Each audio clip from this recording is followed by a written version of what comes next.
ಆನೇಕಲ್ನ ನಾಡಪ್ರಭು ಕೆಂಪೇಗೌಡ ಯಾರಪ್ಪ ಅಂದರೆ ಕರ್ನಾಟಕ ಒಕ್ಕಲಿಗರ ಜಾಗೃತಿ ಸಂಘದ ಅಧ್ಯಕ್ಷ ನಮ್ಮ ಆನೇಕಲ್ ಮುದರಾಜ್ ಗೌಡರು. ಹಾಗಾಗಿ ಸರ್ವರ ಪ್ರೀತಿಗೆ ಪಾತ್ರರಾಗಿ ಎಲ್ಲ ಸಮುದಾಯಗಳು, ಎಲ್ಲ ಧರ್ಮಗಳ, ಎಲ್ಲ ಜನರ ಬಹಳ ಪ್ರೀತಿಯಿಂದ ಇಟ್ಕೊಂಡು ಹುಟ್ಟಿದ್ದು ಒಕ್ಕಲಿಗ ಸಮುದಾಯದಲ್ಲಿ ಆದರೂ ಕೂಡ ಅದನ್ನು ತಲೆಗೆ ಹೆಚ್ಚಿಕೊಳ್ಳದೆ ಹುಟ್ಟಿರಬಹುದು ಒಂದು ಜಾತಿನಲ್ಲಿ, ಆದರೆ ನಾವು ಹೃದಯವನ್ನು ಬೆಳೆಸಬೇಕು ಅನ್ನೋ ಉದ್ದೇಶಕ್ಕೋಸ್ಕರ ನಾಡಪ್ರಭು ಕೆಂಪೇಗೌಡರ ಹೆಸರಿನಲ್ಲಿ ವಿಶೇಷವಾಗಿ ಕಲಾವಿದರಿಗೆ ಒಂದು ಸನ್ಮಾನವನ್ನು ಮಾಡುವಂಥ ಕಾರ್ಯಕ್ರಮ ಆನೇಕಲ್ ಪಟ್ಟಣದ ಶ್ರೀರಾಮ ಕುಟೀರದ ಆವರಣದಲ್ಲಿ ರಾಜ್ಯ ಒಕ್ಕಲಿಗರ ಜಾಗೃತಿ ಸಂಘ ಹಾಗೂ ನಾಡಪ್ರಭು ಕೆಂಪೇಗೌಡ ಸೇವಾ ಟ್ರಸ್ಟ್ ಮತ್ತು ರೇಣುಕಾರಾಧ್ಯ ಕಲಾವಿದರ ಬಳಗದ ಸಹಯೋಗದಲ್ಲಿ ನಾಡಪ್ರಭು ಕೆಂಪೇಗೌಡರ 516ನೇ ಜಯಂತ್ಯುತ್ಸವ ಹಾಗೂ 70ನೇ ಕನ್ನಡ ರಾಜ್ಯೋತ್ಸವ ಕಾರ್ಯಕ್ರಮವನ್ನು ಸಡಗರ ಸಂಭ್ರಮದಿಂದ ಆಚರಿಸಲಾಯಿತು. ಇನ್ನು ನಾಡಪ್ರಭು ಕೆಂಪೇಗೌಡ 516ನೇ ಜಯಂತ್ಯುತ್ಸವ ಹಾಗೂ 70ನೇ ಕನ್ನಡ ರಾಜ್ಯೋತ್ಸವ ಕಾರ್ಯಕ್ರಮವನ್ನು ವಿಶ್ವ ಒಕ್ಕಲಿಗರ ಮಹಾ ಸಂಸ್ಥಾನ ಮಠದ ಪೀಠಾಧ್ಯಕ್ಷರಾದ ಪರಮ ಪೂಜ್ಯ ಶ್ರೀ ಶ್ರೀ ನಿಶ್ಚಲಾನಂದನಾಥ ಸ್ವಾಮಿಗಳು ಉದ್ಘಾಟಿಸಿದರು. ಇನ್ನು ಕಾರ್ಯಕ್ರಮದ ಅಧ್ಯಕ್ಷತೆಯನ್ನು ರಾಜ್ಯ ಒಕ್ಕಲಿಗರ ಜಾಗೃತಿ ಸಂಘದ ರಾಜ್ಯಾಧ್ಯಕ್ಷರಾದ ನಾಯನಹಳ್ಳಿ ಮುನಿರಾಜು ಗೌಡರು ವಹಿಸಿದ್ರು. ಇನ್ನು ಇದೇ ಸಂದರ್ಭದಲ್ಲಿ ಸುಮಾರು 50 ಜನ ರಂಗಭೂಮಿ ಕಲಾವಿದರಿಗೆ ಕೆಂಪೇಗೌಡ ಪ್ರಶಸ್ತಿ ನೀಡಿ ಗೌರವ ಪೂರ್ವಕವಾಗಿ ಸನ್ಮಾನಿಸಲಾಯಿತು. ಇನ್ನು ಕಾರ್ಯಕ್ರಮದಲ್ಲಿ ಗುತ್ತಿಗೆದಾರರಾದ ನಾಗರಾಜು, ಡ್ರಾಮಾ ಮಾಸ್ಟರ್ ಶ್ರೀನಿವಾಸಾಚಾರಿ, ಕಲಾವಿದರಾದ ರೇಣುಕಾರಾಧ್ಯ, ಮಹದೇಶ್ ಗೌಡ ಮತ್ತು ರಾಜ್ಯ ಒಕ್ಕಲಿಗರ ಜಾಗೃತಿ ಸಂಘ ಹಾಗೂ ನಾಡಪ್ರಭು ಕೆಂಪೇಗೌಡ ಸೇವಾ ಟ್ರಸ್ಟ್ ಮತ್ತು ರೇಣುಕಾರಾಧ್ಯ ಕಲಾವಿದರ ಬಳಗದ ಪದಾಧಿಕಾರಿಗಳು ಮತ್ತು ಕಲಾವಿದರು ಭಾಗವಹಿಸಿದರು.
ಎಲ್ಲ ಕಲಾಭಿಮಾನಿಗಳೇ, ವೇದಿಕೆಯ ಮೇಲೆ ಆಸೀನರಾಗಿರುವಂಥ ಪರಮಪೂಜ್ಯ ಜಗದ್ಗುರು ಶ್ರೀ ಶ್ರೀ ನಿಶ್ಚಲಾನಂದ ಮಹಾಸ್ವಾಮೀಜಿಗಳ ಪಾದಚರಣೆಗಳಿಗೆ ನಮಸ್ಕರಿಸುತ್ತಾ, ಅದೇ ರೀತಿ ಭೈರವೈಕ್ಯ ಬಾಲಗಂಗಾಧರನಾಥ ಸ್ವಾಮೀಜಿಗಳ ಪಾದಚರಣೆಗೆ ನಮಸ್ಕರಿಸುತ್ತಾ, ನಾಡಪ್ರಭು ಧರ್ಮಪ್ರಭು ಕೆಂಪೇಗೌಡರ ಕಮಲಗಳಿಗೆ ನಮಸ್ಕರಿಸುತ್ತಾ, ಈ ಒಂದು ಗಡಿನಾಡು ರಂಗಭೂಮಿ ಕಲಾವಿದರು, ರೇಣುಕಾ ಕಲಾವಿದರ ಬಳಗ ಇವರೆಲ್ಲ ಸೇರಿ ಇವತ್ತು ಪ್ರತಿ ವರ್ಷದಂತೆ ಸುಮಾರು 21 ದಿನಗಳ ಈ ಒಂದು ನಾಟಕೋತ್ಸವವನ್ನು 1ನೇ ತಾರೀಕು ಪ್ರಾರಂಭಿಸಿದ್ರು. ಒಂದು ಕಾರ್ಯಕ್ರಮ ಮಾಡಬೇಕಾದ್ರೆ ಆ ಒಂದು ಕಾರ್ಯಕ್ರಮ ಆಯೋಜನೆ ಮಾಡಿದ್ರೆ ಅವ್ರು ಮಾಡೋರಿಗೆ ಗೊತ್ತಿರುತ್ತೆ. ಯಾಕೆಂದರೆ ಇವತ್ತು ಒಂದು ಕಾರ್ಯಕ್ರಮ ಮಾಡಬೇಕಾದ್ರೆ ತುಂಬ ತೊಂದರೆಗಳಿದೆ, ಅಂಥವನ್ನೆಲ್ಲ ಮೆಟ್ಟಿ ಇವತ್ತು 21ನೇ ದಿನದ ಈ ಒಂದು ಕಾರ್ಯಕ್ರಮವನ್ನು ಆಯೋಜನೆ ಮಾಡಿದ್ದಾರೆ. ನಮ್ಮ ಕುಪೇಂದ್ರ ಗೌಡರು, ಮಹದೇಶ್ ಅವರು, ನಮ್ಮ ರೇಣುಕಾಚಾರ್ಯ ಅವರು ಮತ್ತು ಅವರೆಲ್ಲ ಬಳಗದವರು ಇವತ್ತು ಇವತ್ತು ಕಲಾವಿದರಿಗೆ ಒಂದು ಸನ್ಮಾನ ಮಾಡಬೇಕು, ಕೆಂಪೇಗೌಡ ಪ್ರಶಸ್ತಿ ಕೊಡಬೇಕು ಅಂತೇಳಿ ನಮ್ಮ ಸಂಘದಲ್ಲಿ ಹೇಳಿದಾಗ ನಾವು ಸಹ ಪ್ರತಿ ವರ್ಷವೂ ಸಹ ರಾಜ್ಯ ಮಟ್ಟದಲ್ಲಿ ನಾಡಪ್ರಭು ಕೆಂಪೇಗೌಡ ಪ್ರಶಸ್ತಿಯನ್ನು ನೀಡ್ತಾ ಬಂದಿದ್ದೀವಿ. ಇವತ್ತು ಅನೇಕ ಕಲಾವಿದರು ಸ್ಥಳೀಯ ಮಟ್ಟದಲ್ಲಿ ಹಳ್ಳಿಗಳಲ್ಲಿರ್ಬೋದು, ರಾಜ್ಯದ ಎಲ್ಲ ಮೂಲೆಗಳಲ್ಲಿ ಸಹ ಇವತ್ತಿದ್ದಾರೆ. ಅವ್ರನ್ನು ಗುರುಸುವಂಥ ಕೆಲಸ ಆಗಬೇಕು. ಪ್ರತಿಯೊಬ್ಬ ಕಲಾವಿದರನ್ನು ಗುರುಸಿದಾಗ ಅವ್ರಿಗೂ ಒಂದು ಹುಮ್ಮಸ್ಸು ಬರ್ತದೆ. ಅವ್ರು ಮಾಡಿದ ಸೇವೆಗೆ ನಾವು ಸಮಾಜ ಒಂದು ಅವರಿಗೆ ಧನ್ಯತೆಯನ್ನು ಹೇಳ್ದಂಗಾಗುತ್ತೆ. ಇಂಥ ಸಂದರ್ಭದಲ್ಲಿ ನಮ್ಗೆ ಹೇಳಿದಾಗ ನಾವು ಹೇಳಿದ್ವಿ, ನೀವು ಎಷ್ಟು ಜನಕ್ಕಾದ್ರೂ ಹೇಳಿ, ನಾವು ರಾಜ್ಯ ಒಕ್ಕಲಿಗರ ಜಾಗೃತಿ ಸಂಘ ಹಾಗೂ ನಾಡಪ್ರಭು ಕೆಂಪೇಗೌಡ ಸೇವಾ ಟ್ರಸ್ಟ್ರಿಂದ ಆ ಒಂದು ಪ್ರಶಸ್ತಿಯನ್ನು ನೀಡ್ತೀವಿ ಅಂತೇಳಿ ಹೇಳಿದಾಗ ಅವರು ಒಪ್ಪಿಕೊಂಡ್ರು. ಇವತ್ತು ರಾಜ್ಯದ ಮೂಲೆಗಳಿಂದ ಅನೇಕ ಮಹಾನ್ ಕಲಾವಿದರು ಇವತ್ತು ಸೇವೆ ಮಾಡೋರಿಗೆ ಈ ಒಂದು ಕೆಂಪೇಗೌಡ ಪ್ರಶಸ್ತಿ ನೀಡ್ತಾ ಇದ್ದಾರೆ. ನಾಡಪ್ರಭು ಕೆಂಪೇಗೌಡರ 516ನೇ ಜಯಂತ್ಯೋತ್ಸವ ಸಂದರ್ಭದಲ್ಲಿ ಈ ಪ್ರಶಸ್ತಿ ನೀಡ್ತಾ ಇರೋದು ಬಹಳ ಅರ್ಥಪೂರ್ಣವಾಗಿದೆ ಅಂತ ಹೇಳಿದ್ರೆ ತಪ್ಪಾಗಲಾರದು. ನಾಡಪ್ರಭು ಧರ್ಮಪ್ರಭು ಕೇವಲ ಒಂದು ಸಮುದಾಯಕ್ಕೆ ಸೀಮಿತವಾಗಿರದೆ ಈ ಸಮಾಜದ ಎಲ್ಲ ವರ್ಗದ ಎಲ್ಲ ಬಡವರಿಗಾಗಿ ಸುಮಾರು 64 ಪೇಟೆಗಳನ್ನು ಕಟ್ಟಿದ ಮಹಾನ್ ಪುರುಷ ಅಂತಂದ್ರೆ ಅವರೇ ನಾಡಪ್ರಭು. ಅದೇ ರೀತಿ ಧರ್ಮಪ್ರಭು ಯಾಕೆ ಅಂತಂದ್ರೆ ಇಡೀ ಸಮಾಜದ ಏಳಿಗೆಗಾಗಿ ತನ್ನ ಸ್ವಂತ ಸೊಸೆಯಾದ ಲಕ್ಷ್ಮೀದೇವಿ ಈ ನಾಡಿನ ಕೋಟೆ ಕಟ್ಟಬೇಕಾದ್ರೆ ತನ್ನ ಪ್ರಾಣವನ್ನು ತ್ಯಾಗ ಮಾಡಿದ ಮಹಾನ್ ತ್ಯಾಗಿ ಒಬ್ಬರೇ, ಅವರೇ ಲಕ್ಷ್ಮೀದೇವಿ. ಅವರ ಇಬ್ಬರ ಇವತ್ತು ಸ್ಮರಿಸುವಂತ ನಾಡಪ್ರಭು ಧರ್ಮಪ್ರಭುವಿಗೆ ನಮಿಸುತ್ತಾ, ನಾಡಪ್ರಭು ಕೆಂಪೇಗೌಡರು 1500 ವರ್ಷಗಳ ಹಿಂದನೇ ಅವರು ಸಾಮಾಜಿಕ ನ್ಯಾಯ ಕೊಟ್ಟ ಏಕೈಕ ವ್ಯಕ್ತಿ ಅಂತಂದ್ರೆ ಅವರೊಬ್ಬರೇ. ಯಾಕೆಂದ್ರೆ ಸಮಾಜದ ಎಲ್ಲ ವರ್ಗದ ಅವರ ಕುಲಕಸಬುಗಳ ಆಧಾರದ ಮೇಲೆ 64 ಪೇಟೆಗಳನ್ನು ಕಟ್ಟಿದ್ರು. ಆದ್ರೆ ಅವರು ಯಾವತ್ತೂ ಒಕ್ಕಲಿಗರ ಪೇಟೆಯನ್ನು ಕಟ್ಟಿಲ್ಲ. ಎಲ್ಲ ಸಮುದಾಯಕ್ಕೆ ಕೊಟ್ಟಿದ್ರು, ತನ್ನ ಸಮುದಾಯಕ್ಕಾಗಿ ಏನು ಮಾಡ್ಕೊಂಡಿಲ್ಲ. ಅಂತ ಮಹಾಪುರುಷನ ಮೇಲೆ ಇವತ್ತು ಪ್ರಶಸ್ತಿ ನೀಡ್ತಾ ಇರೋದು ನಾಡಪ್ರಭು ಕೆಂಪೇಗೌಡ ಪ್ರಶಸ್ತಿ ಬಹಳ ಅರ್ಥಪೂರ್ಣವಾಗಿದೆ. ನಮಗೂ ಸಹ ಖುಷಿ ಆಗ್ತದೆ. ಅನೇಕರು ಇವತ್ತು ರಂಗಭೂಮಿಯಲ್ಲಿ ಇವತ್ತು ನಾಟಕೋತ್ಸವ ನಡೆದಾಗ ಖುಷಿ ಪಡ್ತೀವಿ. ಅವ್ರನ್ನ ಸನ್ಮಾನ ಮಾಡುವಂತ ಕೆಲಸ ಆಗಬೇಕು, ಅವ್ರಿಗೆ ಪ್ರಶಸ್ತಿ ನೀಡಬೇಕು. ಯಾಕೆಂದ್ರೆ ಅವ್ರ ಜೀವಮಾನದಲ್ಲಿ ಅವ್ರು ಏನಕ್ಕಾಗಿ ಮಾಡಲ್ಲ, ಈ ಸಮಾಜದ ಒಂದು ಸಾಂಸ್ಕೃತಿಕವಾಗಿ ತೀಡುವಂತ ಕೆಲಸ ಮಾಡ್ತಾ ಇದ್ದಾರೆ. ಅವ್ರಿಗೆ ನಾವು ಗೌರವದಿಂದ ಈ ಒಂದು ಪ್ರಶಸ್ತಿ ನೀಡಬೇಕು. ನೀಡಿ ಅವರಿಗೂ ಸಹ ಅವರ ಜೀವಮಾನದಲ್ಲಿ ನಾಡಪ್ರಭು ಕೆಂಪೇಗೌಡ ಸಿಕ್ಕಿದೆ ಅಂತ ಅವ್ರಿಗೂ ಒಂದು ಖುಷಿ ಆಗುತ್ತೆ. ಆ ಪ್ರೋತ್ಸಾಹಿಸುವಂತ ಕೆಲಸ ನಮ್ಮ ಸಂಘದಿಂದ ಪ್ರತಿ ವರ್ಷ ಮಾಡ್ಕೊಂಡು ಬರ್ತಾ ಇದ್ದೀರಿ. ಕಳೆದ 3 ತಿಂಗಳಿಂದ ನಾವು ರಾಜ್ಯ ಮಟ್ಟದಲ್ಲಿ 650 ಮಕ್ಕಳಿಗೆ ರಾಜ್ಯ ಮಟ್ಟದ ಪ್ರತಿಭಾ ಪುರಸ್ಕಾರವನ್ನು ನೀಡಿದ್ದೀವಿ. ಅದೇ ರೀತಿ ರಾಜ್ಯ ಮಟ್ಟದ ಒಕ್ಕಲಿಗರ ರತ್ನ ಪ್ರಶಸ್ತಿ, ಅದೇ ರೀತಿ ನಾಡಪ್ರಭು ಕೆಂಪೇಗೌಡ ಪ್ರಶಸ್ತಿಯನ್ನು ನೀಡ್ತಾ ಬಂದಿದ್ದು ಎಲ್ಲ ಸಮುದಾಯಗಳಿಗೂ ನಾವು ಈ ಸಂಘ ಏನಂದ್ರೆ ಬರೀ ಒಕ್ಕಲಿಗ ಜಾಗೃತಿ ಸಂಘ ಬರೀ ಒಕ್ಕಲಿಗರಿಗೆಲ್ಲ, ಇದು ಎಲ್ಲ ಸಮುದಾಯಕ್ಕೆ ನಾವು ಸಹಕಾರ ನೀಡ್ತಾ ಬಂದ್ವಿ. ನೋಟ್ಬುಕ್ ಅನ್ನು ಪ್ರತಿ ವರ್ಷ ನೀಡ್ತಾ ಬಂದಿದ್ವಿ. ಎಲ್ಲ ಸಮುದಾಯದ ಸರ್ಕಾರಿ ಶಾಲೆಗಳಿಗೆ ನೀಡ್ತಾ ಬಂದಿದ್ವಿ. ಬ್ಲಡ್ ಕ್ಯಾಂಪ್ ಮಾಡ್ತಾ ಇದ್ರಿ, ಸರ್ಕಾರಿ ಆಸ್ಪತ್ರೆಗಳಿಗೆ ನೀಡ್ತಾ ಬಂದ್ರಿ. ಗಿಡ ನೆಡುವ ಕಾರ್ಯಕ್ರಮ ಇರ್ಬೋದು, ಆರೋಗ್ಯ ತಪಾಸಣಾ ಶಿಬಿರ ಇರ್ಬೋದು, ಬಡ ಮಕ್ಕಳಿಗೆ ವಿದ್ಯಾಭ್ಯಾಸಕ್ಕೆ ಸಹಕಾರ ನೀಡಿರ್ಬೋದು, ಪ್ರತಿಭಾ ಪುರಸ್ಕಾರಗಳಿರ್ಬೋದು, ಅನೇಕ ಕಾರ್ಯಕ್ರಮಗಳು ರೂಪಿಸ್ತಾ ಬಂದಿದ್ರಿ. ಇದು ಕೇವಲ ಒಂದು ಸಮಾಜಕ್ಕೆ ಸೀಮಿತವಾಗಿರದೆ ಎಲ್ಲ ಸಮಾಜವನ್ನು ನಮ್ಮ ಜೊತೆಯಲ್ಲಿ ಕರ್ಕೊಂಡು ಹೋಗ್ಬೇಕು.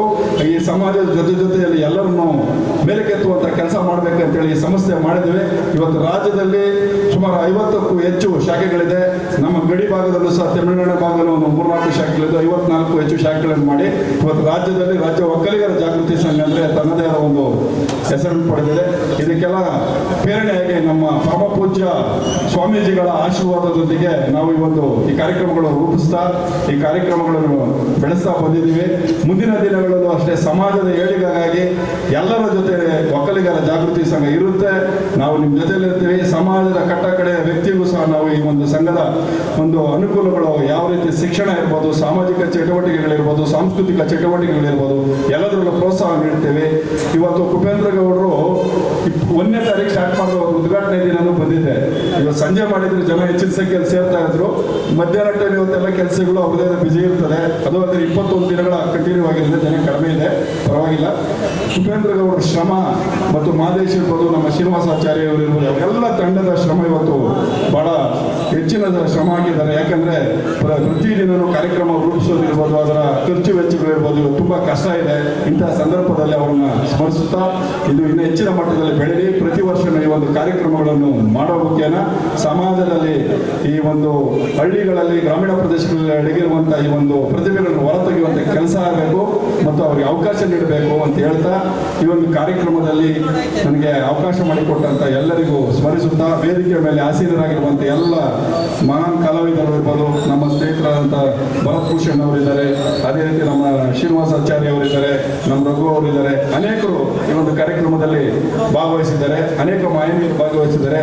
ನಮ್ಮ ಪರಮ ಪೂಜ್ಯರ ಆಶೀರ್ವಾದಗಳು. ನಾಡಿನ ಶೂದ್ರ ಸಮುದಾಯ ಆಧ್ಯಾತ್ಮಿಕ ಸಾಂಸ್ಕೃತಿಕ ಶಕ್ತಿಯನ್ನು ಬೆಳೆಸಿಕೊಂಡು ಸಮಾಜದಲ್ಲಿ ತಲೆ ಎತ್ತು ನಿಲ್ಲುವ ಒಂದು ಶಕ್ತಿಯನ್ನು ತುಂಬಿದಂಥ ಪರಮಪೂಜ್ಯ ಯುಗಯೋಗಿ ಜಗದ್ಗುರು ಶ್ರೀ ಶ್ರೀ ಡಾಕ್ಟರ್ ಬಾಲಗಂಗಾಧರನಾಥ ಮಹಾಸ್ವಾಮೀಜಿಯವರ ದಿವ್ಯ ಚೇತನಕ್ಕೆ ಸಾಷ್ಟಾಂಗ ನಮಸ್ಕಾರಗಳು ಸಲ್ಲಿಸ್ತಾ ನನ್ನ ಸೇವಾ ದೀಕ್ಷಾ ಗುರುಗಳು ವಿಶ್ವ ಒಕ್ಕಲಿಗರ ಮಹಾಸಂಸ್ಥಾನ ಮಠದ ಸಂಸ್ಥಾಪಕ ಪೀಠಾಧ್ಯಕ್ಷರು, ಕಾಯಕ ಯೋಗಿ, ಸತ್ಯಸಂಧರು, ಭೈರವೈಕ್ಯ ಪರಮಪೂಜ್ಯ ಶ್ರೀ ಶ್ರೀ ಕುಮಾರ ಚಂದ್ರಶೇಖರನಾಥ ಮಹಾಸ್ವಾಮೀಜಿಯವರ ದಿವ್ಯ ಚೈತನ್ಯಕ್ಕೆ ಸಾಷ್ಟಾಂಗ ನಮಸ್ಕಾರಗಳು ಸಲ್ಲಿಸಿ ಈ ದಿನ ನಮ್ಮ ರಾಜ್ಯ ಒಕ್ಕಲಿಗರ ಜಾಗೃತಿ ಸಂಘ ಆನೇಕಲ್ ತಾಲೂಕು ನಾಡಪ್ರಭು ಕೆಂಪೇಗೌಡ ಸೇವಾ ಟ್ರಸ್ಟ್ ಹಾಗೂ ರೇಣುಕಾರಾಧ್ಯ ಕಲಾವಿದರ ಬಳಗ ಆನೇಕಲ್ ಇವರ ಸಂಯುಕ್ತ ಆಶ್ರಯದಲ್ಲಿ 70ನೇ ವರ್ಷದ ಕನ್ನಡ ರಾಜ್ಯೋತ್ಸವ ಕಾರ್ಯಕ್ರಮ ಹಾಗೂ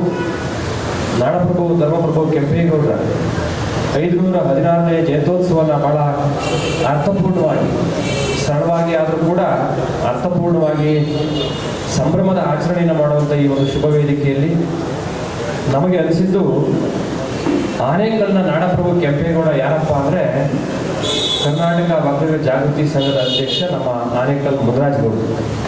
ಹಾಗಾಗಿ ನಮ್ಮ ಆನೇಕಲ್ನ ಕೆಂಪೇಗೌಡ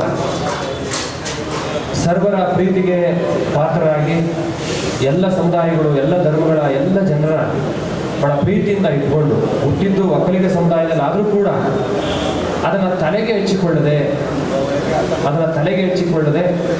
ಹುಟ್ಟಿರಬಹುದು ಒಂದು ಜಾತಿನಲ್ಲಿ, ಆದರೆ ನಾವು ಹೃದಯವನ್ನು ಬೆಳೆಸಬೇಕು ಅನ್ನೋ ಉದ್ದೇಶಕ್ಕೋಸ್ಕರ ನಾಡಪ್ರಭು ಕೆಂಪೇಗೌಡರ ಹೆಸರಿನಲ್ಲಿ ವಿಶೇಷವಾಗಿ ಕಲಾವಿದರಿಗೆ ಒಂದು ಸನ್ಮಾನವನ್ನು ಮಾಡುವಂಥ ಕಾರ್ಯಕ್ರಮ, ರಾಜ್ಯೋತ್ಸವವನ್ನು ಬಹಳ ಸಂಭ್ರಮದಲ್ಲಿ ಆಚರಣೆ ಮಾಡುವಂಥ ಸಂದರ್ಭದಲ್ಲಿ ಈ ಒಂದು ವೇದಿಕೆಯಲ್ಲಿ ಉಪಸ್ಥಿತರಿರುವಂಥ ವಿಶೇಷವಾಗಿ ನಮ್ಮ ಶ್ರೀನಿವಾಸಾಚಾರ್ಯ ಅವರು, ಭರತ್ ಭೂಷಣ್ ಅವರು, ಹಾಗೆ ನಮ್ಮ ಕುಪೇಂದ್ರ ಗೌಡರು ವಿಶೇಷವಾಗಿ ಬಹಳ ಶ್ರಮಪಟ್ಟು ಈ ಕೆಲಸಗಳನ್ನು ಮಾಡ್ತಾ ಇದ್ದಾರೆ. ನಮ್ಮ ಮಠದ ಹಿತೈಷಿ ಕೂಡ, ಹಾಗೆ ದೊಡ್ಡಸಮ್ಮಣ್ಣವರು, ಪುಟ್ಟಸ್ವಾಮಿ ಗೌಡರು, ಇನ್ನು ಎಲ್ಲ, ಹಾಗೆ ಇನ್ನೂ ವಿಶೇಷವಾಗಿ ಬಹಳ ಸಂತೋಷ ಆಯಿತು ಇವತ್ತು ಈ ವೇದಿಕೆಯಲ್ಲಿ ನಮ್ಮ ಕನ್ನಡ ನಾಡಿಗೆ, ಕಲಾವಿದರಿಗೆ, ಕನ್ನಡ ತಾಯ್ತನಕ್ಕೆ, ಕನ್ನಡದ ಸಂಸ್ಕೃತಿಯ ಹಿರಿಮೆಗೆ ಗೌರವ ತಂದುಕೊಟ್ಟಂಥ ನಮ್ಮ ಪರಮಶಿವಯ್ಯನವರು ರಾಜ್ಯೋತ್ಸವ ಪ್ರಶಸ್ತಿ ಪುರಸ್ಕೃತರು.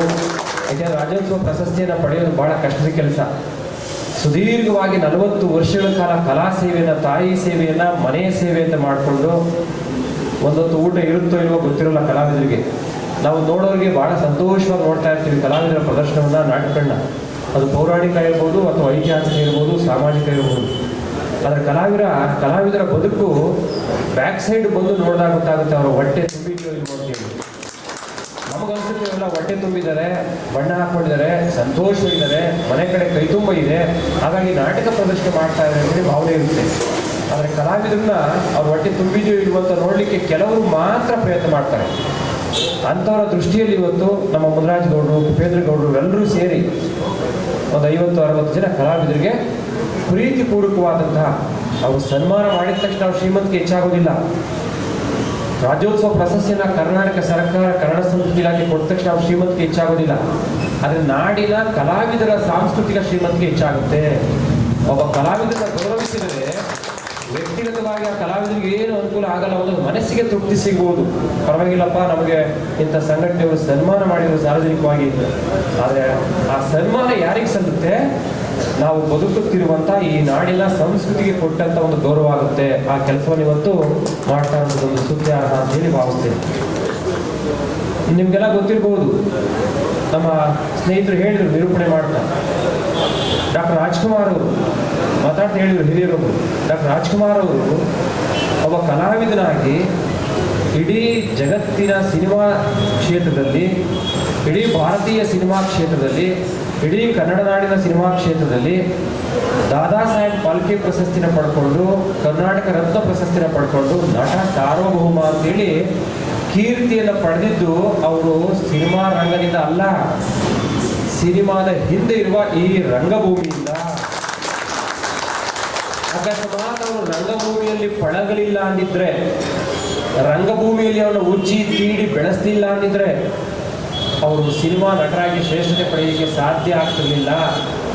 ಕಾರಣ, ಅವರು ಮಾಡಿದಂಥ ಸಿನಿಮಾದ ಕಾಲದಲ್ಲಿ ತಂತ್ರಜ್ಞಾನ ಇನ್ನೂ ಹೆಚ್ಚು ಬೆಳೆದಿರಲಿಲ್ಲ. ಹಾಗಾಗಿ ಅವರಿಗೆ ಎಲ್ಲವನ್ನು ಕೊಟ್ಟಿದ್ದು ಈ ರಂಗಭೂಮಿ.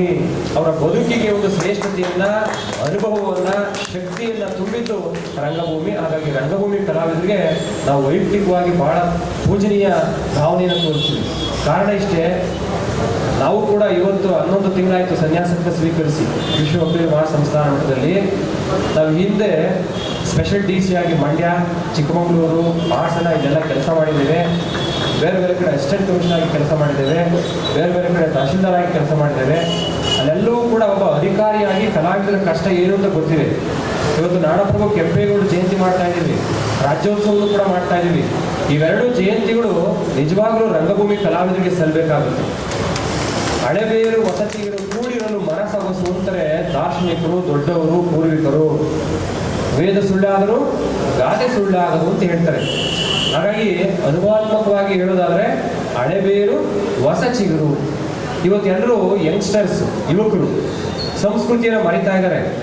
ಕುಟುಂಬದ ಸಂಸ್ಕೃತಿನ ಮರಿತಾ ಇದ್ದಾರೆ, ಗ್ರಾಮದ ಸಂಸ್ಕೃತಿನ ಮರಿತಾ ಇದ್ದಾರೆ, ಸಮಾಜದ ಸಂಸ್ಕೃತಿನ ಮರಿತಾ ಇದ್ದಾರೆ, ನಾಡಿನ ಸಂಸ್ಕೃತಿನ ಮರಿತಾ ಇದ್ದಾರೆ, ಪಾಶ್ಚಾತ್ಯ ಸಂಸ್ಕೃತಿ ಕಡೆ ಹೋಗ್ತಾ ಇದ್ದಾರೆ. ನೀವು ಯಾವುದಾದ್ರೂ ಒಂದು ನಾಟಕ ಪ್ರದರ್ಶನ ಮಾಡಬೇಕು ಅಂದರೆ ಉಪೇಂದ್ರ ಗೌಡರಿಗೆ ಎಷ್ಟು ಕಷ್ಟ ಆಯಿತು ಅಂತ ನಮ್ಮ ಶ್ರೀನಿವಾಚಾರ್ಯ ಹೇಳಿದ್ರು. ಭಿಕ್ಷೆ ಎತ್ತಿ ಮಾಡಿದ ಪುಣ್ಯಾತ್ಮ.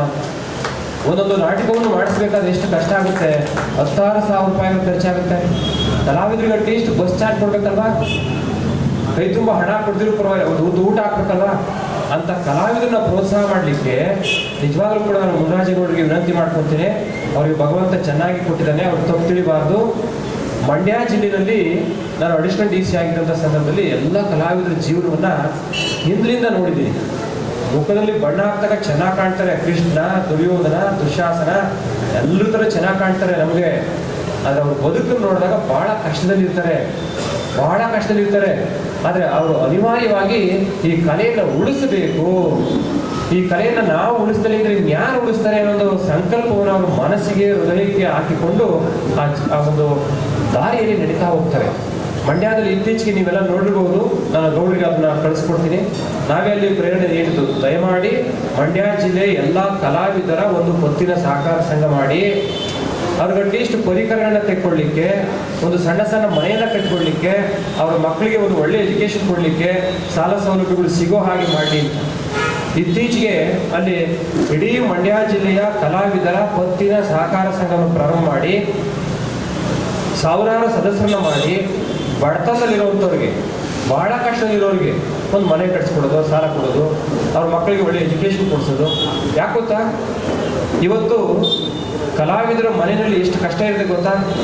ಮಕ್ಕಳೆಲ್ಲ ಅನ್ಕೊತಾ ಇರ್ತಾರೆ, ನೀನು ಈ ದಾರಿಗೆ ಬಂದೆ, ನಮ್ಮ ಕೈ ತುಂಬ ಹೊಟ್ಟೆ ತುಂಬ ಊಟ ಇಲ್ಲ, ಬದುಕು ಹಿಂಗಾಗಿದೆ, ಒಳ್ಳೆ ವಿದ್ಯೆ ಇಲ್ಲ ಅಂತ ಅನ್ಕೊತಾರೆ. ಗೌಡ್ರೆ ನೀವು ಲೀಡ್ ಮಾಡಿ, ನಮ್ಮ ಪರಮಶಿವೇನವರು ಕೂಡ ಇದ್ದಾರೆ, ಮಂಡ್ಯದಲ್ಲಿ ಬೇಕಾದ್ರೆ ನಿಮ್ಗೆ ಕನೆಕ್ಟ್ ಮಾಡಿಕೊಡ್ತೀನಿ. ಇಡೀ ಜಿಲ್ಲೆಯ, ಯಾಕೆ ನಿಮ್ಗೆ ಆ ಶಕ್ತಿ ಇದೆ. ನಾನು ನೋಡಿದ್ದೀನಿ ನಿಮ್ಮ ಜೊತೆ, ನಾನು 2-3 ಸಲ ಅಷ್ಟೇ ನಾನು ನಿಮ್ಮ ಜೊತೆ ಬಂದಿರೋಂಥದ್ದು. ಈ ವ್ಯಕ್ತಿಯ ಅದ್ಭುತ ಶಕ್ತಿ ಏನು ಅಂತ ಬೆಂಗಳೂರು ಒಕ್ಕಲಿಗರ ಸಂಘದಲ್ಲಿ ನೋಡ್ಬಿಟ್ಟೆ ನಾನು ಅವತ್ತು. ಭಾಳ ಸಂಘಟನಾತ್ಮಕವಾಗಿ ಕೆಲಸ ಮಾಡ್ತಾರೆ. ಯಾವುದೇ ಮುಲಾಜಿಗೆ ಒಳ್ಳೆದೇ ನ್ಯಾಯದಾರಿ ನಡಿಬೇಕು, ಸಮಾಜಕ್ಕೆ ಏನಾದರೂ ಮಾಡಬೇಕು, ನೊಂದವರಿಗೆ ಬೆಂದವರಿಗೆ ಸಹಾಯ ಮಾಡಬೇಕು ಅನ್ನೋ ಹಂಬಲ ಇರುವಂಥ ಒಬ್ಬ ವ್ಯಕ್ತಿ. ಅದಕ್ಕೆ ನಾನು ಆನೇಕಲ್ ಕೆಂಪೇಗೌಡ ಅಂತ ಹೇಳಿದ್ದು. ನೀವು ಮನಸ್ಸು ಮಾಡಿ ಒಂದಷ್ಟು ಸಂಘಟಿಸಿ. ಕಲಾವಿದರು ಸಂಘಟನೆ ಆದರೆ ಕಲೆ ಉಳಿಯುತ್ತೆ. ಅವ್ರ ಮನೆ ಉಳಿಯುತ್ತೋ ಬಿಡುತ್ತೋ ಬೇರೆ ವಿಷಯ, ದಟ್ ಈಸ್ ಸೆಕೆಂಡ್ರಿ. ಆದರೆ ಕಲೆ ಉಳಿಯುತ್ತೆ. ಈ ನಾಡಿನ ಕಲೆ ಉಳಿಸೋದೇ ನಿಮ್ಮ ರಾಜ್ಯೋತ್ಸವದ ಗುರಿ ಆಗಬೇಕು. ಈ ನಾಡಿನ ಸಂಸ್ಕೃತಿ ಉಳಿಸೋದೇ ನಿಮ್ಮ ಗುರಿ ಆಗಬೇಕು. ಸುಮ್ಮನೆ ನಾವು ಬಾವುಟ ಹಾರಿಸ್ಬಿಟ್ಟು ಟವಲ್ ಹಾಕಿದ್ರೆ ಕನ್ನಡ ನಾಡು ಉಳಿಯೋಲ್ಲ. ಇದನ್ನ ಹಾಕೊಂಡ ತಕ್ಷಣ ಕನ್ನಡ ನಾಡು ಉಳಿಯೋದಿಲ್ಲ. ಇದು ಸಂಕೇತ ಅಷ್ಟೇ. It is a symbolic identity of the Kannadigas. ಇದರ ನಿಜವಾದ ಸತ್ವ, ತತ್ವ, ಶಕ್ತಿ ಉಳಿಬೇಕು ಅಂದರೆ ಗ್ರಾಮಗಳಲ್ಲಿ, ಸಮಾಜದಲ್ಲಿ ಕಲಾವಿದರನ್ನ ಪ್ರೋತ್ಸಾಹಿಸಬೇಕು. ಇಲ್ಲ ಅಂದರೆ ನಮ್ಮ ಮೂಲ ಬೇರು ನಶಿಸಿ ಹೋಗ್ತಾ ಹೋಗುತ್ತೆ. ನೀವೊಂದು ದೊಡ್ಡ ಅರಳಿ ಮರದ ಬೇರನ್ನು ಕಟ್ ಮಾಡ್ತಾ ಹೋಗಿ ದಿನೇ ಒಂದು ದಿವಸ ಅದು ಹುರುಳಿ ಬಿದ್ದೋಗುತ್ತೆ. ಅದೇ ಬೇರಿಗೆ ಒಂದಷ್ಟು ಗೊಬ್ಬರ ಹಾಕಿ, ಸಗಣಿ ಹಾಕಿ, ನೀರು ಹಾಕಿ ಪೋಷಣೆ ಮಾಡಿ ಅದಿನ್ನೂ ರಾಜ್ಕೊಳ್ಳುತ್ತೆ, ಒಳಗಡೆ ಹೋಗುತ್ತೆ. ಸಾವಿರಾರು ವರ್ಷ ಕಾಲ ಬದುಕಲಿಕ್ಕೆ ಸಾಧ್ಯ ಆಗುತ್ತೆ. ಹಾಗಾಗಿ ರಾಜ್ಯೋತ್ಸವದ ಸಂದರ್ಭದಲ್ಲಿ, ಕೆಂಪೇಗೌಡ ಜಯಂತಿ ಸಂದರ್ಭದಲ್ಲಿ ಕಲಾವಿದರಿಗೆ ಪ್ರೋತ್ಸಾಹ ಕೊಡ್ತಾ ಇರೋದು ಅತ್ಯಂತ ಶ್ಲಾಘನೀಯವಾದಂಥ ಕೆಲಸ. ಈ ಒಂದು ವೇದಿಕೆಯಲ್ಲಿ ನಾಟಕಗಳನ್ನು ಕೂಡ ಮಾಡಿಸಿ 10 ಜನ ಬರ್ತಾರೋ, 100 ಜನ ಬರ್ತಾರೋ, ದಟ್ ಈಸ್ ಡಿಫರೆಂಟ್. ಆದರೆ ಮಾಡುವ ಕರ್ತವ್ಯ ನಮ್ಮದು, ತೋರಿಸುವಂಥ ಕರ್ತವ್ಯ ನಮ್ಮದು ಅಂತೇಳಿ ಮಾಡ್ತಾ ಇರಲ್ಲ ಅಂತ ಸಂಘಟನೆ ಕೂಡ ನಾನು ಶುಭವನ್ನು ಕೋರಿ, ಕೆಂಪೇಗೌಡರ ಬಗ್ಗೆ ನಿಮಗೆಲ್ಲ ಗೊತ್ತಿದೆ. ಇವತ್ತು ಬೆಂಗಳೂರಿನ ಅವಿಭಾಜ್ಯ ಅಂಗ ಆನೇಕಲ್. ನಾಡಪ್ರಭು ಕೆಂಪೇಗೌಡರು ಅವರ ತಂದೆ ಹಿರಿಯ ಕೆಂಪೇಗೌಡರ ಜೊತೆ ವಿಜಯನಗರ ಸಾಮ್ರಾಜ್ಯವನ್ನು ನೋಡಲಿಕ್ಕೆ ಹೋಗ್ತಾರಂತೆ. ಒಬ್ಬ ಸಾಮಂತ ರಾಜನ ಮಗನಾಗಿ ಅವರ ತಂದೆ ಹೆಗಲ ಮೇಲೆ. ಹಿರಿಯ ಕೆಂಪೇಗೌಡರು, ಈ ನಮ್ಮ ನಾಡಪ್ರಭು ಕೆಂಪೇಗೌಡರು ಅಂತ ಏನು ಕರಿತೀವಲ್ಲ, ಅವನ 13ನೇ ವಯಸ್ಸಿನಲ್ಲೇ ಹೆಗಲ ಮೇಲೆ ಕೂರಿಸ್ಕೊಂಡು ಆ ವಿಜಯನಗರ ಸಾಮ್ರಾಜ್ಯವನ್ನು ಹಂಪಿಯಲ್ಲಿ ತೋರಿಸ್ಲಿಕ್ಕೆ ಅಂತ ಕರ್ಕೊಂಡು ಹೋಗ್ತಾರೆ. ನಿಮಗೆಲ್ಲ ಗೊತ್ತಿರ್ಬೋದು, ಇತಿಹಾಸದ ಪುಟಗಳು ನೋಡಿದ್ರೆ ಮಹಾನವಮಿ ದಿಬ್ಬ ಅಂತ ಇದೆ. ಮಹಾನವಮಿ ದಿಬ್ಬ ವಿಜಯನಗರದ ಅರಸರು ಬಹಮನಿ ಸುಲ್ತಾನರ ವಿರುದ್ಧವಾಗಿ ಗೆದ್ದಿದ್ದರ ವಿಜಯವನ್ನು ಆಚರಣೆ ಮಾಡಲಿಕ್ಕೆ ಮಹಾನವಮಿ ದಿಬ್ಬದ ಮೇಲೆ ಕುಳಿತುಕೊಂಡು ರಾಜ ದರ್ಬಾರ ನಡೆಸ್ತಾರೆ. ಕೃಷ್ಣದೇವರಾಯ ದಕ್ಷಿಣ ಸಂಸ್ಥಾನದ ಅಂದರೆ ದಕ್ಷಿಣ ಭಾರತದ ಹಿಂದೂ ಸಾಮ್ರಾಜ್ಯದ ಸಂರಕ್ಷಕ ಅಂತಲೇ ಪ್ರಸಿದ್ಧರಾದಂತಹ 16ನೇ ಶತಮಾನದಲ್ಲಿ ಜಗತ್ತಿನ ಶ್ರೇಷ್ಠ ದೊರೆಯಿಂದ ಕರೆಸ್ಕೊಂಡಂತ ಕೃಷ್ಣದೇವರಾಯರು ದರ್ಬಾರ್ ಮೇಲೆ ಕೂತ್ಕೊಂಡು ದರ್ಬಾರ್ ಮಾಡ್ತಾ ಇರ್ತಾರೆ. ಆ 13 ವರ್ಷದ ಬಾಲಕ ನಾಡಪ್ರಭು ಕೆಂಪೇಗೌಡ ಅಂತ ಏನು ಕರಿತೀವಿ, ಅವ್ರು ಈ ದರ್ಬಾರ್ ನೋಡ್ತಾರೆ. ಹಂಪಿ ನಗರನ ಸುತ್ತಾಕ್ತಾರೆ. ವಜ್ರ ವೈಡೂರ್ಯಗಳು, ಚಿನ್ನದ ಎಲ್ಲವನ್ನು ಬೀದಿನಲ್ಲಿ ಮಾರಾಟ ಮಾಡೋದು ನೋಡಿ ಆ ಮಗುವಿನ ಮನಸ್ಸಿನಲ್ಲಿ ಒಂದು ಸಂಕಲ್ಪ ಮೂಡುತ್ತೆ. ಆಹಾ, ನಾನು ಕೂಡ ಇಂಥದೇ ಒಂದು ಬೃಹತ್ ನಗರವನ್ನು ನಿರ್ಮಾಣ ಮಾಡಬೇಕು, ಸಂಪದ್ಭರಿತ ನಗರವನ್ನು ನಿರ್ಮಾಣ ಮಾಡಬೇಕು, ಜನಸಾಮಾನ್ಯರಿಗೆ ಆರ್ಥಿಕ ಶಕ್ತಿಯನ್ನ, ಸಾಂಸ್ಕೃತಿಕ ಶಕ್ತಿಯನ್ನು ಹೆಚ್ಚು ಮಾಡಬೇಕು ಅನ್ನೋ ಒಂದು ಕಲ್ಪನೆ ಇಟ್ಕೊಂಡು ಪ್ರತಿಜ್ಞೆ ಮಾಡಿ ವಾಪಸ್ ಬಂದು ಅವರು ಬೆಂಗಳೂರು ನಗರವನ್ನು ನಿರ್ಮಾಣ ಮಾಡ್ತಾರೆ. ಇವತ್ತು ಬೆಂಗಳೂರು ನಗರ ನಿರ್ಮಾಣ ಆಗಲಿಲ್ಲ ಅಂದ್ರೆ ಇವತ್ತು ಕರ್ನಾಟಕಕ್ಕೆ ಏನು ಹೆಸರಿರ್ತಿರ್ಲಿಲ್ಲ ಅಲ್ವಾ? ಹೆಸರೇ ಇರ್ತಿರ್ಲಿಲ್ಲ. ಜನರಿಗೆ ಇವತ್ತು ವೈಜ್ಞಾನಿಕವಾಗಿ, ತಾಂತ್ರಿಕವಾಗಿ, ಶೈಕ್ಷಣಿಕವಾಗಿ, ಆರೋಗ್ಯದಿಂದ ಎಲ್ಲ ವಿಧದಲ್ಲೂ ಇಷ್ಟೊಂದು ಸೌಕರ್ಯಗಳು ಸಿಗ್ತಾ ಇರಲಿಲ್ಲ. ಜೀವನ ಮಟ್ಟ ಉನ್ನತ ಆಗ್ತಿರ್ಲಿಲ್ಲ. ಹಾಗಾಗಿ ನಾಡಪ್ರಭು ಕೆಂಪೇಗೌಡರನ್ನ ಧರ್ಮಪ್ರಭು ಅಂತೇಳಿ, ನಾಡಪ್ರಭು ಅಂತೇಳಿ ನಾವು ಕೂರಿಸುವಂಥದ್ದು ಆ ಉದ್ದೇಶಕ್ಕಾಗಿಯೇ ಹೊರತು ಅವರು ಒಕ್ಕಲಿಗರು ಅಂತ ಅಲ್ಲ, ಅವ್ರು ಒಕ್ಕಲಿಗ ಸಮುದಾಯದಲ್ಲಿ ಹುಟ್ಟುಬಿಟ್ರು ಅಂತಲ್ಲ. ಅವರು ಈ ಸಮುದಾಯದಲ್ಲಿ ಹುಟ್ಟಿದ್ರು ಕೂಡ ಸಮಾಜ ಪರವಾಗಿ ಸರ್ವ ಜನಾಂಗದ ಶಾಂತಿಯ ತೋಟವನ್ನು ನಿರ್ಮಾಣ ಮಾಡಿದ್ದಾರೆ. ರಾಷ್ಟ್ರಕವಿ ಕುವೆಂಪುರವರ ನಾಡಿಗೀತೆಯನ್ನು ಹೇಳಿದ್ದಾರೆ. ಅದಕ್ಕೂ ಈಗ 100 ವರ್ಷ ಆಯಿತು ನೋಡ್ರಿ, ಆಚರಣೆ ಮಾಡಿ ಅದನ್ನ. ಇಲ್ಲಿ ಕನ್ನಡ ಸಂಸ್ಕೃತಿ ಇಲಾಖೆ ಇಟ್ಕೊಂಡು ಇಂಥ ಪುಣ್ಯಾತ್ಮನೆಲ್ಲ ಸೇರಿಸ್ಕೊಂಡು ಆ ಜಯ ಭಾರತ ಜನನೀಯ ತನುಜಾತಿಯನ್ನು ಬರೆದು ಇಲ್ಲಿಗೆ ಸರಿಯಾಗಿ 100 ವರ್ಷಗಳಾಗಿದೆ. 1925ರಲ್ಲಿ ಕುವೆಂಪುರವರು 21ನೇ ವಯಸ್ಸಿಗೆ ಬರೆದಿದ್ದಾರಲ್ಲ ನಾಡಗೀತೆಯನ್ನ. ಅದು ಇಡೀ ಸಮಗ್ರ ಭಾರತವನ್ನ, ಇಡೀ ಸಮಗ್ರ ಕರ್ನಾಟಕವನ್ನ, ಇತಿಹಾಸ, ಸಂಸ್ಕೃತಿ ಎಲ್ಲವನ್ನೂ ಒಳಗೊಂಡಂತ ಒಂದು ಗೀತೆ, ಅದು ನಾಡಗೀತೆ. ಅದರ ಆಚರಣೆ ನೀವು ಕೂಡ ಮಾಡಿ ಕನ್ನಡ ಸಂಸ್ಕೃತಿಯ ಸಹಕಾರ ತಗೊಂಡು. ಅಂತಹ ಒಂದು ನಾಡಗೀತೆಯಲ್ಲಿ ಸರ್ವ ಜನಾಂಗದ ಶಾಂತಿಯ ತೋಟ ಅಂತ ಏನು ಬರೀತಾರೆ, ಅದನ್ನ 500 ವರ್ಷಗಳ ಹಿಂದೆನೆ ನಿರ್ಮಾಣ ಮಾಡಿದ್ದು ನಾಡಪ್ರಭು ಕೆಂಪೇಗೌಡರು. ಆ ನಾಡಪ್ರಭು ಕೆಂಪೇಗೌಡರು ಇಲ್ಲಿ ನೇಗಿಲ ಗೆರೆಯನ್ನ ಹೊರಡಿಸಿದ್ದಕ್ಕೇನೆ ಇವತ್ತು ನೇಗಿಲ ಮೇಲೆ ಬದುಕಿದ್ದಂಥ ಜನರಿಗೆ ಇಷ್ಟು ಯೋಗ್ಯತೆ, ಶಕ್ತಿ ಮತ್ತು ಸಾಮರ್ಥ್ಯ ಬೆಳೆದಿದೆ. ಈ ನಾಡಿನ ಜನ ಇವತ್ತು ರಾಷ್ಟ್ರ ಮಟ್ಟದಲ್ಲಿ, ವಿಶ್ವ ಮಟ್ಟದಲ್ಲಿ ಕನ್ನಡಿಗರು ಇವರು ಅಂತೇಳಿ ಪ್ರಶಂಸೆಗೆ ಒಳಗಾಗಿದ್ದಾರೆ. ಹಾಗಾಗಿ ಆ ಪುಣ್ಯಾತ್ಮ ನೆನಪು ಮಾಡಬೇಕು. ಇನ್ನು ರಾಜ್ಯೋತ್ಸವ ಅಂತ ಬರೋಣ. ರಾಜ್ಯೋತ್ಸವ ನಾವು ಹೆಮ್ಮೆಯಿಂದ ಆಚರಣೆ ಯಾವ ಮಾಧ್ಯಮಕ್ಕಾದ್ರೂ ಸೇರಿಸಿ, ಯಾಕೆಂದ್ರೆ ಇವತ್ತು ಸ್ಪರ್ಧೆ ಇದೆ. ನಾವು ನಿಮ್ಮನ್ನ ಕನ್ನಡ ಮಾಧ್ಯಮಕ್ಕೆ ಸೇರಿಸಿ ಅಂತ ಹೇಳಲಿಕ್ಕೆ ಆಗೋಲ್ಲ. ಏಕೆಂದ್ರೆ ಇವತ್ತು ಸ್ಪರ್ಧಾತ್ಮಕ ಯುಗದಲ್ಲಿ ನಾವು ಕೂಡ ಬದುಕಬೇಕು. ಆದರೆ ಕನ್ನಡ ಭಾಷೆಯನ್ನ, ಕನ್ನಡ ಸಂಸ್ಕೃತಿಯನ್ನ, ಕನ್ನಡ ನೆಲವನ್ನ, ಕನ್ನಡ ಭಾಷೆಯನ್ನ, ಕನ್ನಡತೆಯನ್ನ ಮರಿಬಾರ್ದು. ತಾಯಿತನವನ್ನ ಮರಿಬಾರ್ದು. ತಾಯಿ ಜನ್ಮ ಕೊಟ್ಟು ನಮಗೊಂದು ಬಣ್ಣ ಕೊಟ್ಟಿದ್ದಾಳೆ ಅಲ್ವಾ? ನಮಗೊಂದು ಬಣ್ಣ ಕೊಟ್ಟಿದ್ದಾಳೆ. ಅವರು ಕಪ್ಪಿದ್ದಾರೆ, ನಾನು ಕಪ್ಪಿದ್ದೀನಿ, ಕೆಲವರು ಬೆಳ್ಳಿಗಿರ್ಬೋದು. ಅದು ನಾವೆಲ್ಲ ಭಾರತೀಯರು ಕಪ್ಪು ಜನಾಂಗೀಯರು. ಆ ಬಣ್ಣ ಸರಿ ಇಲ್ಲ ಅಂತ ಕೆರ್ಕೊಳಂಗಿಲ್ಲ ಅಲ್ವಾ? ಮುಖದ ಸೌಂದರ್ಯ ಹಾಳಾಗೋಗುತ್ತೆ. ಹಾಗಾಗಿ ತಾಯಿ ಗುಣವನ್ನ, ಕನ್ನಡದ ಗುಣವನ್ನ ಸಂರಕ್ಷಿಸಬಾರ್ದು ನಮ್ಮೆಲ್ಲರ ಜವಾಬ್ದಾರಿ. ಇವತ್ತು ಆಂಗ್ಲ ಮಾಧ್ಯಮ ಶಾಲೆಗಳಲ್ಲಿ ಹೊಸ ಹೊಸ ಹೆಸರನ್ನ ಇಟ್ಕೊಂಡು ಕೇಂಬ್ರಿಡ್ಜ್ ಸ್ಕೂಲ್ ಅಂತೆ, ಸೈಂಟ್ ಮಾರ್ತಾ ಸ್ಕೂಲ್ ಅಂತೆ, ಆಕ್ಸ್ಫರ್ಡ್ ಅಂತೆ, ನ್ಯೂ ಬಾಲ್ಡಿನ್ ಅಂತ ಹೆಸರಿಟ್ಕೊಂಡು ಮಕ್ಕಳ್ಯಾರಾದ್ರೂ ಕನ್ನಡ ಮಾತನಾಡಿದ್ರೆ ದಂಡ ಹಾಕ್ತಾರೆ ಗೊತ್ತಾ? ಮಕ್ಕಳ ಶಾಲೆ ಒಳಗಡೆ ಕನ್ನಡ ಮಾತಾಡಬೇಡಿ ಅಂತ ಶಿಕ್ಷೆ ವಿಧಿಸ್ತಾರೆ ಗೊತ್ತಾ? ಅದರ ಅರ್ಥ ಏನು? ಅದರ ಅರ್ಥ ಏನು? ನೆಲ, ಜಲ ಎಲ್ಲವನ್ನು ಕೊಟ್ಟಂದ್ರೆ ಈ ತಾಯಿಯ ಭಾಷೆಯನ್ನು ಮಾತಾಡಬಾರ್ದು ಅಂದ್ರೆ ಅದು ಇಲ್ಲಿ ನಡಿಬಾರ್ದು. ಆ ದೃಷ್ಟಿಯಿಂದ ಕನ್ನಡ ಭಾಷೆಗೆ, ಸಂಸ್ಕೃತಿಗೆ ವಿಶೇಷ ಆದ್ಯತೆ ಕೊಡೋಣ ಅಂತ ಹೇಳ್ತಾ ರಾಷ್ಟ್ರಕವಿ ಕುವೆಂಪುರವರ ವಿಶ್ವಮಾನವ ತತ್ವವನ್ನು, ನಾಡಪ್ರಭು ಕೆಂಪೇಗೌಡರ ಧರ್ಮ ನಾಯಕತ್ವವನ್ನು ಒಪ್ಪಿಕೊಂಡು ಕಲಾವಿದರನ್ನ ಪ್ರೋತ್ಸಾಹ ಮಾಡೋದು, ಕಲೆಯನ್ನು ಪ್ರೋತ್ಸಾಹ ಮಾಡುವಂಥ ಕೆಲಸವನ್ನು ಮಾಡೋಣ. ಇವತ್ತು ಸುಮಾರು 60 ಜನ ಸಾಧಕರಿಗೆ ಪ್ರಶಸ್ತಿಯನ್ನು ಪ್ರದಾನ ಮಾಡುವಂಥ ಒಂದು ಗೌರವ ಕಾರ್ಯಕ್ರಮ ನಡೀತಾ ಇದೆ. ಇವತ್ತು ನಿಜವಾಗ್ಲೂ ಕೂಡ ರಾಜ್ಯೋತ್ಸವ ಪ್ರಶಸ್ತಿ ಪುರಸ್ಕೃತರಾದಂಥ ನಮ್ಮ ಪರಮಶಿವಯ್ಯನವರು ನೋಡಿ ಹೇಗೆ ಆಡಿದ್ರು, ಎಷ್ಟು ಅದ್ಭುತವಾಗಿ. ಅದು ಅನುಭವ, ಅವರ ಜೀವನದ ಸಾರ. ಅವ್ರ ಹತ್ರ ಹಣ ಇಂದಲೇ ಇರಬಹುದು, ಆದರೆ ಗುಣ ಇದೆ, ಸಂಸ್ಕೃತಿಯ ಗುಣ ಇದೆ, ನಾಡಿನ ಗುಣ ಇದೆ. ಹಾಗಾಗಿ ಇವರೆಲ್ಲರೂ ಕೂಡ ಇವತ್ತು ನಮ್ಮ ಮುನ್ರಾಜಗೌಡರ ನೇತೃತ್ವದಲ್ಲಿ ಇಂತಹ ಕಾರ್ಯಕ್ರಮವನ್ನು ಆಯೋಜಿಸಿದ್ದು ಬಹಳ ಸಂತೋಷ ಅಂತ ಹೇಳ್ತಾ, ಇದು ಗಡಿನಾಡು ಅಲ್ವಾ? ಆನೇಕಲ್ ಗಡಿನಾಡು. ಗಡಿನಾಡುಗಳಲ್ಲಿ ಕನ್ನಡ ಉಳಿಲೇಬೇಕಾದ ಅನಿವಾರ್ಯತೆ ಇದೆ. ಮಾತಾಡಿ, ಬೇರೆ ಬೇರೆ ಭಾಷೆ ಮಾತಾಡಿ, ಬೇಡ ಅಂತ ಹೇಳಲ್ಲ. ಇವತ್ತು ಕೆಲವರು ಏನು ಮಾಡ್ತಾ ಇದ್ದಾರೆ ಗೊತ್ತಾ? ತ್ರಿಭಾಷಾ ಸೂತ್ರ ಬೇಡ, ದ್ವಿಭಾಷಾ ಸೂತ್ರ ಸಾಕು ಅಂತ ಹೇಳ್ತಾ ಇದ್ದಾರೆ. ಅಂದರೆ ಮಕ್ಕಳಿಗೆ ವಿದ್ಯೆಯನ್ನು ಕಲಿಸಬೇಕಾದ್ರೆ ನೀವು ಇಲ್ಲ ಕನ್ನಡ ಇಂಗ್ಲೀಷ್ ಕಲಿಸಿ, ಇಲ್ಲ ಕನ್ನಡ ಹಿಂದಿ ಕಲಿಸಿ, ಇಲ್ಲ ಕನ್ನಡ ಸಂಸ್ಕೃತ ಕಲಿಸಿ, ಈ ರೀತಿ ದ್ವಿಭಾಷೆಯೇ ಹೇಳ್ತಾ ಇದ್ದಾರೆ. ನಾವು ವೈಯಕ್ತಿಕವಾಗಿ ಹೇಳ್ತಾ ಇದ್ದೀವಿ, ನಮ್ಮ ಮಕ್ಕಳು, ಕನ್ನಡದ ಮಕ್ಕಳು ಎಲ್ಲ ಭಾಷೆಯನ್ನು ಕಲೀಲಿ, ಜಗತ್ತಿನ ಎಲ್ಲ ಕಡೆ ವಿಸ್ತಾರ ಆಗಲಿ, ಸಂಕುಚಿತ ಪ್ರಜ್ಞೆ ಇಟ್ಕೋಬಾರ್ದು. ಬೆಳಿಬೇಕು ಅಂದರೆ ಬೇರನ್ನು ಬಿಡಬೇಕಾಗುತ್ತೆ. ನಾನು ಇಲ್ಲೇ ಕೆಳಗಡೆ ವರ್ಟಿಕಲ್ ಆಗಿ ರೂಟ್ ಹೋಗ್ತೀನಿ ಅಂದರೆ ಬೆಳೆಯಲ್ಲ, ಒಂದೆಲ್ಲ ಹೊಂದ್ಕೊಂಡ್ಬಿಡುತ್ತೆ. ನಾವು ಆರಿಜೆಂಟಲ್ ಆಗಿ ಡಿಫರೆಂಟ್ ವೇನಲ್ಲಿ ಬೇರನ್ನು ಬಿಟ್ಕೊಂಡ್ರೆ ಇವತ್ತು ಆಲದ ಮರ, ಅರಳಿ ಮರ ಯಾಕೆ 100,000 ವರ್ಷ ಅಂತ ಹೇಳಿ, ಅದೇ ರೀತಿ ನಮ್ಮ ಮಕ್ಕಳು, ಕನ್ನಡದ ಮಕ್ಕಳು ಎಲ್ಲ ಭಾಷೆಯನ್ನು ಕಲಿಬೇಕು, ಎಲ್ಲ ಭಾಷೆಗಳನ್ನು ಪ್ರೀತಿಸಬೇಕು. ಇಲ್ಲಿ ಇರುವಂಥ ಎಲ್ಲ ಜನರು ನಮ್ಮ ಕನ್ನಡ ಭಾಷೆಯನ್ನು ಕೂಡ ಪ್ರೀತಿಸಬೇಕಾಗುತ್ತೆ, ಕಲಿಬೇಕಾಗುತ್ತೆ. ಇಂಥ ಒಂದು ಭಾವನೆ ಇಟ್ಕೊಂಡು ಕನ್ನಡತನಕ್ಕೊಂದು ಮೆರಗನ್ನ ತರೋಣ ಅಂತೇಳಿ ನಾನು ಭಗವಂತನಲ್ಲಿ ಪ್ರಾರ್ಥಿಸಿ, ನಮ್ಮ ಮುನ್ರಾಜಗೌಡರು ಮತ್ತು ಇಲ್ಲಿರುವಂಥ ಎಲ್ಲ ಹಿರಿಯರು ಈ ಒಂದು ಕಲೆಗೆ ಪ್ರೋತ್ಸಾಹ ಕೊಡ್ತಾ ಇರೋದು ಒಂದು ಒಳ್ಳೆಯ ಸಂತೋಷ ಅಂತ ಹೇಳ್ತಾ, ಭಾಗವಹಿಸಿದ ಎಲ್ರಿಗೂ ಕೂಡ ನಿಮ್ಮ ಮನೆಗಳಲ್ಲಿ ಕಡ್ಡಾಯವಾಗಿ ಕನ್ನಡ ಮಾತಾಡಿ, ನಿಮ್ಮ ಮಕ್ಕಳಿಗೆ ಕನ್ನಡ ಭಾಷೆಯನ್ನು ಕಲಿಸಿ. ಇವತ್ತು ಎಷ್ಟು ವಿಷಾದಕರ ಸಂಗತಿ ಇದೆ ಅಂದರೆ, ಯಾವುದಾದ್ರೂ ಒಬ್ಬ ಗ್ರ್ಯಾಜುಯೇಟ್, ಒಬ್ಬ ಪದವೀಧರನ್ನ ಕರೆದು ಒಂದು ನೋಟ್ಬುಕ್ ಓದಯ್ಯ, ಒಂದು ಪ್ರಜಾವಾಣಿ ನ್ಯೂಸ್ ಪೇಪರ್ ಓದಯ್ಯ ತಡಬಡಾಯಿಸ್ತಾರೆ. ಭಾಷೆ ಮೇಲೆ ಹಿಡಿತಾ ಹೋಗ್ತಾ ಇದೆ. ಯಾವುದೇ ಭಾಷೆ ಆಗಲಿ, ಇರೆಸ್ಪೆಕ್ಟ್ ಆಫ್ ಲ್ಯಾಂಗ್ವೇಜ್, ನಿಮಗೆ ಹೋಲ್ಡಿಂಗ್ಸ್ ಇಲ್ಲ ಅಂದರೆ ನಮ್ಮ ಸಂಸ್ಕೃತಿ ನಾಶ ಆಗೋಗುತ್ತೆ, ತಿಳುವಳಿಕೆ ಪ್ರಜ್ಞೆ ಕಡಿಮೆ ಆಗೋಗುತ್ತೆ.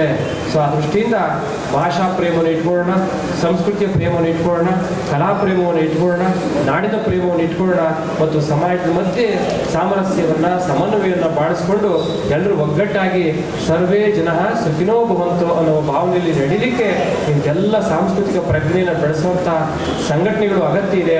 ಅದರಲ್ಲಿ ರಾಜ್ಯ ಒಕ್ಕಲಿಗರ ಜಾಗೃತಿ ಸಂಘ ಬಹಳ ಒಳ್ಳೆಯ ಕೆಲಸಗಳನ್ನು ಮಾಡ್ತಾ ಇದೆ ಅಂತೇಳಿ ಅವ್ರಿಗೆ ಇನ್ನೂ ಹೆಚ್ಚಿನ ಶಕ್ತಿಯನ್ನು ಕೊಡಲಿ. ನಾನು ಹೇಳಿದ ಮಾತನ್ನು ಈಡೇರಿಸಬೇಕು. ಮುನ್ರಾಜೇಗೌಡರು, ನೀವು ಲೀಡ್ ಮಾಡಿ, ಈ ಜಿಲ್ಲೆ ಅಟ್ಲೀಸ್ಟ್ ಆನೇಕಲ್ ತಾಲೂಕಿಗಾದರೂ ಒಂದು ಸಂಘಟನೆ ಮಾಡಿ, 1,000-2,000 ಜನ ಕಲಾವಿದರನ್ನ ಸದಸ್ಯರು ಮಾಡಿ, ಒಂದು ಸಂಘವನ್ನು ಮಾಡಿ, ಪತ್ತಿನ ಸಹಕಾರ ಸಂಘ ಮಾಡಿ, 10,000, 20,000, 50,000, 1 ಲಕ್ಷ ತನಕ ಸಾಲ ಕೊಟ್ಟರೆ ಅವ್ರು ಹೇಗೋ ಬದುಕೊಂಡು ಹೋಗ್ತಾರೆ. ಅದೊಂದು ಸಂಘಟನೆ ಆಗಲಿ ಅಂತ ಹೇಳಿ. ಯಾಕೆಂದರೆ ಕಲಾವಿದರಿಗೆ ಕೊಡುವಂಥ ಮಾಶಾಸ್ತ್ರಗಳಾಗಿ ಭಾಳ ಕಡಿಮೆ ಇದೆ ನಮ್ಗೆ ಗೊತ್ತು. ಯಾಕೆಂದರೆ ನಾನು ಪೂರ್ವದಲ್ಲಿ ಅಧಿಕಾರಿಯಾಗಿ ಕೆಲಸ ಮಾಡುವುದು ಅನುಭವ ಮಾತ್ರ ಹೇಳ್ತಾ ಇದ್ದೆ. ಅವರ ಬದುಕನ್ನು ಹಸರು ಮಾಡಬೇಕು ಅಂದರೆ ನಮ್ಮ ನಾಡನ್ನು ಹಸರು ಮಾಡಿದ ಹಾಗೆ, ಕಲೆಯನ್ನು ಹಸರು ಮಾಡಿದ ಹಾಗೆ ಅಂತ ಭಾವಿಸಿ ಮತ್ತೊಮ್ಮೆ ಶುಕ್ರವಾರಿ ಮಾತನ್ನು ವಿರಾಮ.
ಇಂದು ಆನೇಕಲ್ನಲ್ಲಿ ನಾಡಪ್ರಭು ಕೆಂಪೇಗೌಡರ 516ನೇ ಜಯಂತ್ಯೋತ್ಸವ ಹಾಗೂ 70ನೇ ವರ್ಷದ ಕನ್ನಡ ರಾಜ್ಯೋತ್ಸವವನ್ನು ನಮ್ಮ ರಾಜ್ಯ ಒಕ್ಕಲಿಗರ ಜಾಗೃತಿ ಸಂಘ, ಅದೇ ರೀತಿ ನಮ್ಮ ನಾಡಪ್ರಭು ಕೆಂಪೇಗೌಡ ಸೇವಾ ಟ್ರಸ್ಟ್, ರೇಣುಕಾ ಕಲಾ ಬಳಗ, ಅದೇ ರೀತಿ ಗಡಿನಾಡು ಕಲಾ ಬಳಗದ ವತಿಯಿಂದ ಈ ಒಂದು ಕಾರ್ಯಕ್ರಮವನ್ನು ಆಯೋಜನೆ ಮಾಡಿ ಸುಮಾರು 50ಕ್ಕೂ ಜನಕ್ಕೂ ಹೆಚ್ಚು ಜನರಿಗೆ ಕೆಂಪೇಗೌಡ ಪ್ರಶಸ್ತಿ ಹಾಗೂ ಕಲಾ ತಪಸ್ವಿ ಪ್ರಶಸ್ತಿಯನ್ನು, ನಾಡಪ್ರಭು ಕೆಂಪೇಗೌಡ ಪ್ರಶಸ್ತಿಯನ್ನು ರಾಜ್ಯ ಒಕ್ಕಲಿಗರ ಜಾಗೃತಿ ಸಂಘ, ಅದೇ ರೀತಿ ನಾಡಪ್ರಭು ಕೆಂಪೇಗೌಡ ಸೇವಾ ಟ್ರಸ್ಟ್ನ ವತಿಯಿಂದ ಅನೇಕ ಕಲೆಯಲ್ಲಿ ಸೇವೆ ಮಾಡಿದಂಥ ಅನೇಕ ಮಹಿಳೆಯರಿಗೆ ಇವತ್ತು ಪ್ರಶಸ್ತಿ ಪ್ರದಾನವನ್ನು ಮಾಡಲಾಯಿತು. ಈ ಒಂದು ಕಾರ್ಯಕ್ರಮಕ್ಕೆ ಪರಮ ಪೂಜ್ಯ ಜಗದ್ಗುರು ಶ್ರೀ ಶ್ರೀ ನಿಶ್ಚಲಾನಂದ ಮಹಾಸ್ವಾಮೀಜಿಯವರು, ವಿಶ್ವ ಒಕ್ಕಲಿಗರ ಮಠ ಕೆಂಗೇರಿ, ಇವರು ಸಹ ಭಾಗವಹಿಸಿದರು. ಅದೇ ರೀತಿ ಅನೇಕ ಮಹನೀಯರು ಈ ಒಂದು ಕಾರ್ಯಕ್ರಮದಲ್ಲಿ ಭಾಗವಹಿಸಿ ಕಾರ್ಯಕ್ರಮವನ್ನು ಯಶಸ್ವಿಗೊಳಿಸಿದರು. ಇವತ್ತು ಸ್ಥಳೀಯ ಮಟ್ಟದಲ್ಲಿ ಅನೇಕ ಕಲಾ ಪ್ರತಿಭೆಗಳಿದ್ದಾರೆ.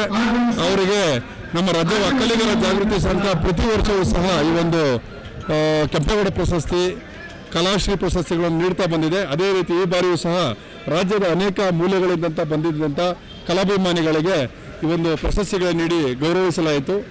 ಕಲಾಭಿಮಾನಿಗಳಿಗೆ ನಾವು ಪ್ರೋತ್ಸಾಹ ನೀಡಬೇಕು, ಪ್ರಶಸ್ತಿಗಳು ನೀಡುವ ಮುಖೇನ ಅವರನ್ನು ಕಲೆಗೆ ಪ್ರೋತ್ಸಾಹ ನೀಡಬೇಕೆಂಬ ಉದ್ದೇಶದಿಂದ ರಾಜ್ಯ ಒಕ್ಕಲಿಗರ ಜಾಗೃತಿ ಸಂಘ ಪ್ರತಿ ವರ್ಷದಂತೆ ಸಹ ಈ ವರ್ಷವೂ ಸಹ ನಾವು ನೀಡಿದ್ದೇವೆ.